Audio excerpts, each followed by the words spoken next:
올해 2024년은 옐런 미국 재무부 장관이 미국 역사에서도 한 번도 유례가 없었을 정도로 엄청난 규모의 국채를 발행하겠다고 이미 예고를 해놓은 상태입니다. 그런데도 불구하고 비교적 최근까지는 미국 국채 금리가 비교적 안정된 모습을 보여왔죠. 그런데 갑자기 어제 미국 국채 금리가 튀어 올랐습니다.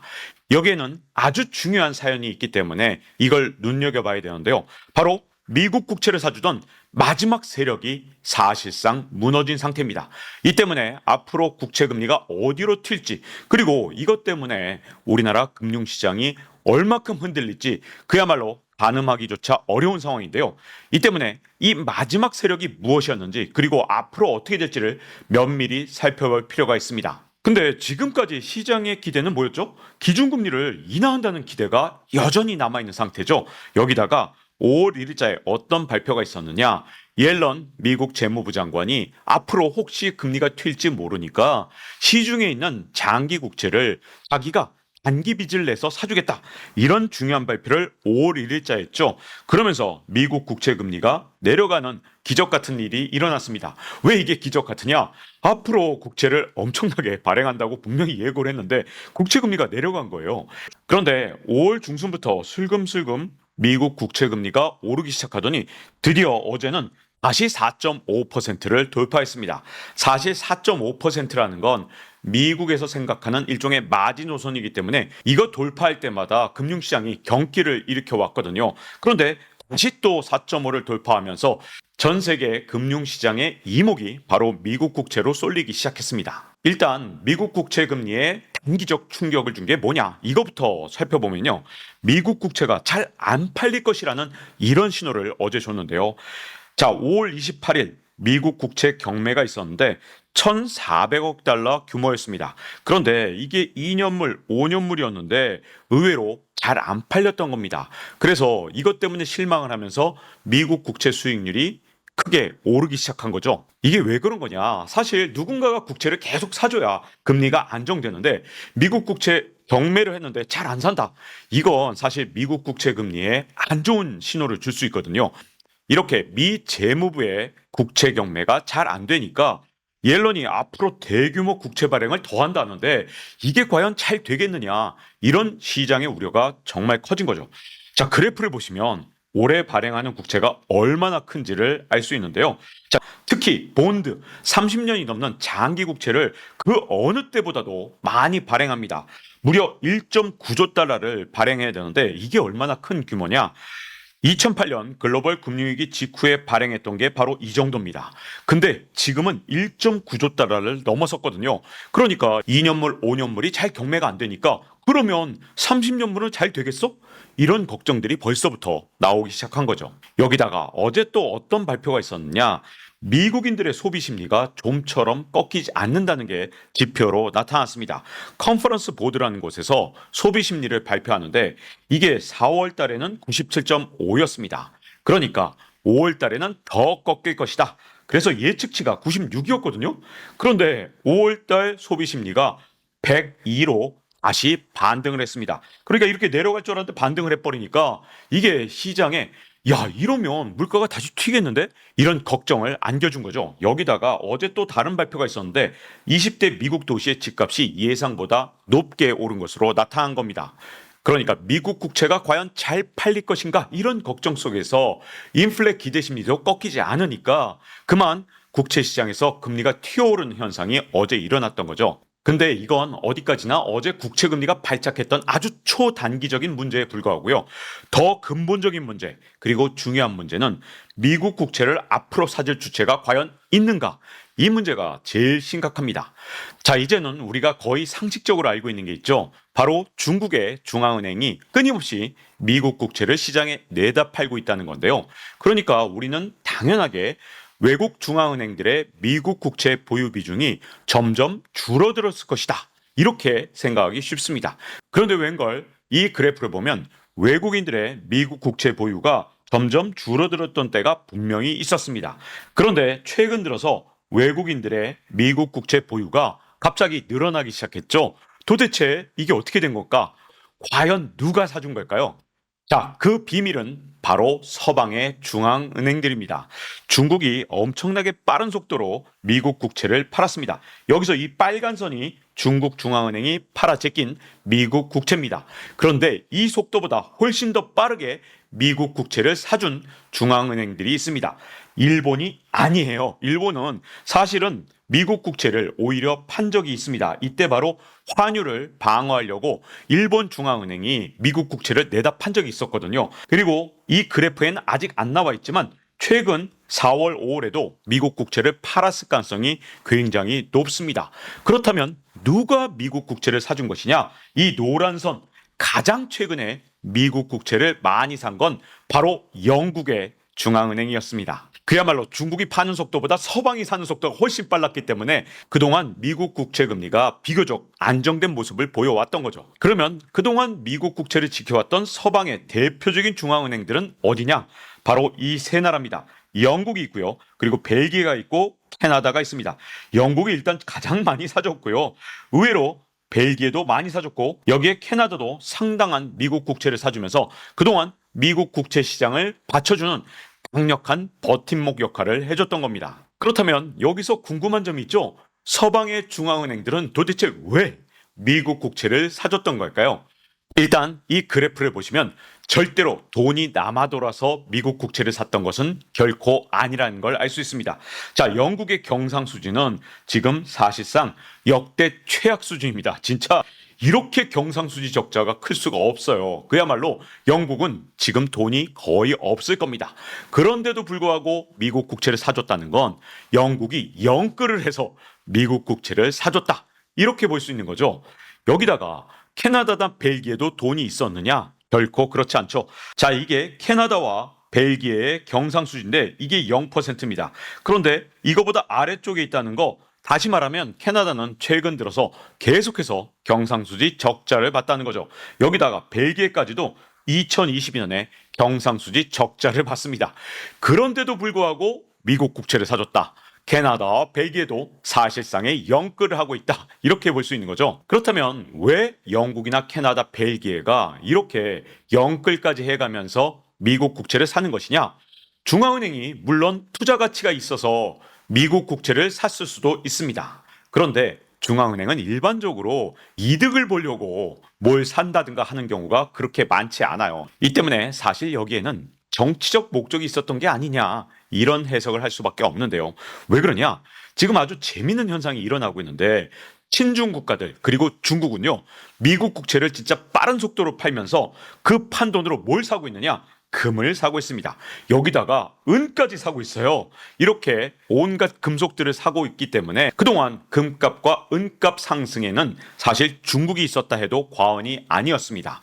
그런데 서방 국가들은 정반대로 중국과 일종의 대결 구도처럼 미국의 국채를 계속 사들여 왔습니다. 그야말로 경쟁적으로 중국의 편을 드는 국가들은 금과 은을 사고, 그리고 서방 국가들은 미국 국채에 올인한 현상이 그동안 한 6개월 정도 펼쳐져 왔던 겁니다. 물론 뭐 경제적 이유가 있을 수도 있고 달러를 확보해 두려고 할 수도 있지만 정치적인 해석도 충분히 가능한 게, 서방 국가들 입장에서는 경계 대상 1호가 바로 트럼프 전 대통령이죠. 왜냐하면 이분이 뭐라 그랬냐? 중국에 대해서 60% 관세를 물리겠다고 했습니다. 여기까지는 서방 국가들이 별로 싫어하지 않을 겁니다. 그런데 문제점은 동맹 국가들한테도 모두 일률적으로 10%의 관세를 부과하겠다. 이렇게 얘기를 했죠. 근데 트럼프가 딴 건 몰라도 관세만은 자기의 공약을 철저하게 지켜왔기 때문에 이러다가 잘못해서 미국과 유럽 간에 관세 전쟁이 일어나면, 이게 조금만 삐끗하면 대공황 직전에 서로 보호무역주의를 강화했던 그 시대처럼 세계 무역 규모가 줄어들면서 불황을 더욱더 가속화할 위험성이 있기 때문입니다. 그런데 이거보다도 서방 국가들이 경계하는 점이 또 따로 있습니다. 그게 뭐냐? 그게 바로 푸틴 대통령과의 브로맨스죠. 자, 트럼프 전 대통령, 푸틴하고 이렇게 사이좋게 언제나 만날 때마다 대화를 긴밀하게 이어왔습니다. 그리고 실제로 발언으로도 푸틴 멋있다. 야, 푸틴 저런 사람이 원래 지도자야. 이런 식의 발언을 진짜 많이 해왔거든요. 물론 최근에 이것 때문에 트럼프가 정치적 공격을 많이 받고 있습니다. 이 때문에 나는 푸틴하고 결코 친하게 지내지 않을 것이다. 지금은 겉으로는 얘기를 하고 있지만 나중에 대통령이 되면 또다시 푸틴하고 친하게 지내려는 그런 노력을 또 할 수도 있는 거잖아요. 그렇게 되면 지금 유럽에서 애써서 우크라이나전을 지원하고 있는데 이걸 한순간에 무효로 돌려버릴 수 있는 그런 대통령이 트럼프 전 대통령이다. 이렇게 유럽에서는 우려를 하고 있는 겁니다. 그게 실제이든 아니든 일단 유럽은 굉장히 트럼프 전 대통령을 의심하고 있는 그런 상황이죠. 이 때문에 서방 국가들이 좀 무리해서라도 자기들은 경상수지 적자를 보는데 그런데도 불구하고 지금 미국 국채를 이렇게 많이 사고 있다. 이건 분명히 경제적으로는 설명이 안 되거든요. 그러니까 바이든 대통령을 지원하기 위한 일종의 후방 작전이 아니냐. 이런 생각이 드는 거죠. 왜 이게 중요하냐? 지금 당장 투표를 하면 트럼프 전 대통령이 바이든보다 훨씬 유리한 게 사실입니다. 왜냐하면 미국에서 스윙 스테이트라 그래서 좀 오락가락하는 주들 있잖아요. 이런 주들은 거의 대부분 트럼프 전 대통령을 지지합니다. 그래서 전체 지지율은 비슷하다 하더라도 이 스윙 스테이트 때문에 지금 투표하면 트럼프가 될 가능성이 너무나도 큰 상황이죠. 그래서 옐런이 역전 전략을 짰습니다. 그게 뭐냐? 6월부터 한 10월까지 천문학적인 국채를 발행해서 이 돈을 시장에 뿌리고 그걸 통해서 막판에 미국 주가를 끌어올립니다. 그러면 무려 83%로 집권당이 승리하거든요. 이걸 옐런 재무부 장관이 노리고 있다. 그리고 이걸 위해서는 미국 국채 금리가 안정돼서 천문학적인 국채를 팔 수 있어야 이 작전이 가능한 거거든요. 그래서 저는 서방 국가가 이걸 뒤에서 좀 지원해 준 게 아니냐 이런 생각을 좀 하게 되거든요. 그런데 문제는 서방 국가도 돈이 뚝 떨어졌다는 겁니다. 너무 무리해서 지금 1월부터 한 4월 사이에 서방 국가들이 워낙 많은 미국 국채를 사줬습니다. 그러다 보니까 5월부터는 정작 사주기가 정말 어려워진 거죠. 그래서 앞으로 옐런이 천문학적으로 국채를 쏟아낼 텐데 이걸 사줄 주체가 마땅치 않은 겁니다. 그렇다 보니까 로이터 통신에서는 이미 5월 24일에 이런 경고의 기사를 내놨습니다. 이 기사의 본문을 보면 뉴턴 투자회사의 임원의 말을 인용해서 지금 4.4%인 미국의 10년 만기 국채 금리가 향후 몇 년 동안 8에서 10%까지 올라갈 수 있다고 말했다. 이렇게 보도를 합니다. 자, 8에서 10% 하니까 당장 떠오르는 사람이 있죠. 바로 제이미 다이먼 JP 모건 회장이죠. 이 사람의 별명이 월가의 황제인데 제가 한번 지식 한방에서 소개시켜드린 적이 있습니다. 이분 주장은 앞으로 미국의 국채 금리가 8%를 넘게 오를 수 있다. 이미 지난 3월 달에 이 같은 경고를 한 적이 있습니다. 그때만 해도 제이미 다이먼이 너무 질렀다. 이런 분위기가 시장에서 팽배했거든요. 그런데 이제는 제이미 다이먼의 생각에 점점 합류하는 사람들이 늘고 있는 상황이죠. 왜냐? 이제 미국 국채를 사주던 진짜 마지막 주체까지도 돈이 떨어졌기 때문입니다. 물론 이게 끝은 아닙니다. 미국 국채를 사줄 마지막 주체가 사실은 두 개가 더 남아있긴 해요. 그게 뭐냐? 하나는 바로 미국의 재무부, 즉 옐런이죠.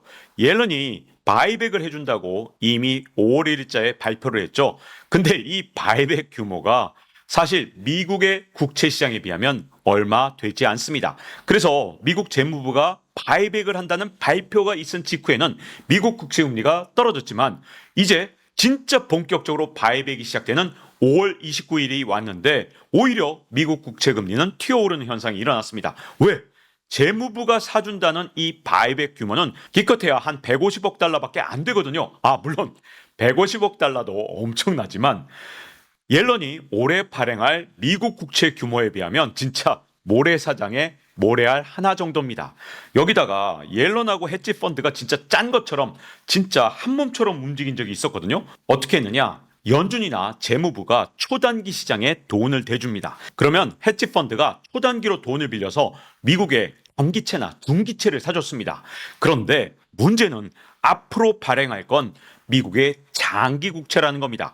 헤지펀드는 절대로 중장기 국채를 사줄 수는 없습니다. 구조상 불가능해요.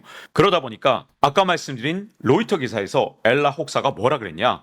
장기적으로는 지속 가능하지 않다. 이런 표현을 썼죠.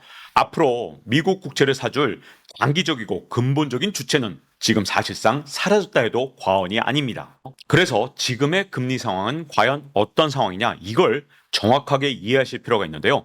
다들 금리 언제 낮출까만 지금 현재 기대하고 있는 상황입니다. 그런데 문제점은 의외로 고금리 시대가 올 수도 있기 때문에 지금 어떻게 보면 굉장히 중요한 임계점에 있다 해도 과언이 아닙니다. 왜냐하면 이제 더 이상 미국 국채를 사줄 장기적 주체가 없는 상황에서 미국의 대선용 돈잔치가 끝나면 혹은 끝나기 전에도 언제든지 지금은 고금리 시대가 도래할 수 있습니다.